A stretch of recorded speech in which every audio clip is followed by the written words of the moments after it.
Bem-vinda e bem-vindo ao podcast do Clube do Livro Paraty. Olha, desde um café aqui em Paraty, lá em 2019, a gente segue junto, né? Nessa jornada de leitura, amizade, descobertas. Cada encontro é uma história, cada livro um mundo novo. Para nós, para ti e para quem mais quiser embarcar. E hoje a gente vai mergulhar fundo em trechos de Caderno Proibido, da Alba de Céspedes.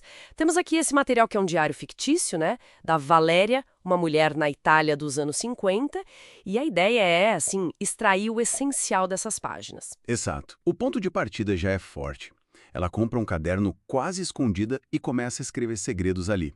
Coisas que ela sente que não pode dividir com a família. Com certeza. E a nossa análise vai focar justamente aí, sabe? Nessas tensões que o caderno traz à tona.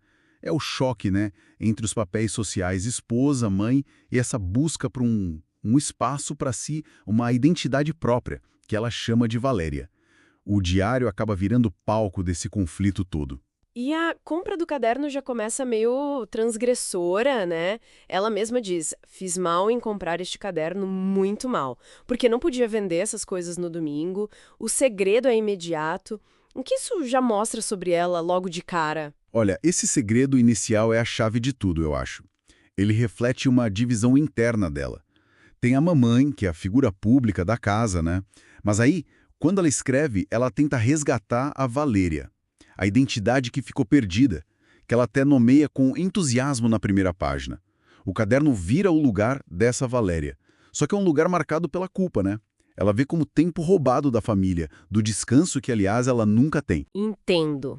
É uma necessidade para ela, mas que ela mesma enxerga como se fosse um erro, uma infração. E essa tensão toda parece que transborda para o espaço físico, né? A descrição da casa, apertada, sem privacidade, ela fala em casa tão pouco espaço que seria impossível. E isso contrasta demais com aquele desejo dela por um quarto só para mim. A casa vira quase uma metáfora desse sufocamento. Exatamente. A casa simboliza essa prisão nos papéis familiares. Lá dentro, até pensar em algo que não seja prático já causa estranheza, né?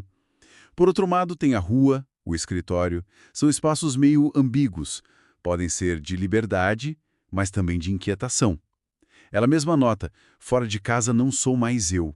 Fica aquela vontade de viver diferente. Aham. O diário, assim como a rua, perturba e atrai ao mesmo tempo. E isso se reflete nas relações também, né? A mãe, presa na tradição, a filha Mirella, mais rebelde, que até pergunta para ela, e você? É feliz? E a Valéria fica ali se sentindo como bom, uma ponte meio desconfortável entre essas duas gerações. Falando em pessoas da casa, como essa tensão aparece na relação com o marido, o Michele? Tem aquela cena dele ouvindo Wagner que parece bem marcante. Muito marcante, sim. Ali ela percebe o tamanho do abismo entre eles, sabe? A linguagem convencional que eles usam só mascara anos de coisas não ditas, de frustrações dos dois lados.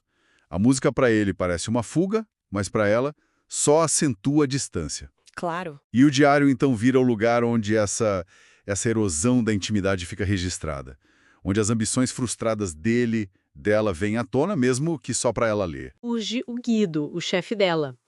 Como é que o diário interage com esses sentimentos que começam a aparecer? É aí mesmo. O diário não só registra, ele parece até catalisar esses sentimentos pelo Guido.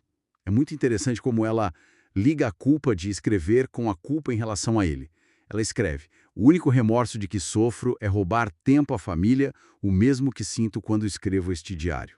Nossa. Isso sugere que qualquer espaço para um eu fora da família, seja um espaço intelectual, pela escrita, ou emocional, pelo desejo já, era considerado uma traição naquele contexto, né? O adultério, mesmo que só na intenção, floresce ali, nas páginas secretas. Então, tem um paradoxo aí, né? O diário dá um espaço vital para ela ser Valéria, mas ao mesmo tempo parece que intensifica o sofrimento, a culpa. Como isso se resolve no final? Ou não se resolve? Olha, não se resolve de um jeito libertador, não. O diário permite que ela se analise, sim. Revela verdades bem dolorosas sobre ela mesma, sobre os outros, a dinâmica com os filhos, a relação com o Michele, que já não funciona mais. Só que essa clareza toda só aumenta a insatisfação. A escrita é libertadora, mas é perigosa também. Aham. O medo de ser descoberta está sempre ali, né? Quase acontece algumas vezes. E isso leva à decisão final, drástica, de queimar o caderno.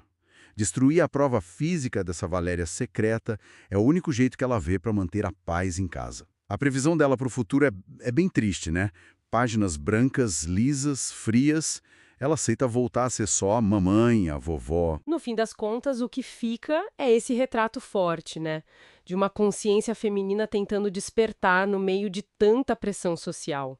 A escrita secreta como ferramenta para se conhecer, mas ao mesmo tempo algo que desestabiliza. Quase um diabo tentador, como ela mesma chama. Exato. E deixa a gente pensando numa coisa, né? Será que só o ato de observar a própria vida, de registrar em segredo, já não é o suficiente para transformar essa vida? Talvez até para inviabilizar ela dentro de certas estruturas. O que acontece de verdade quando a gente reivindica um espaço proibido para o nosso eu, mesmo que esse espaço tenha que ser queimado depois para a vida normal poder continuar? Fica a reflexão.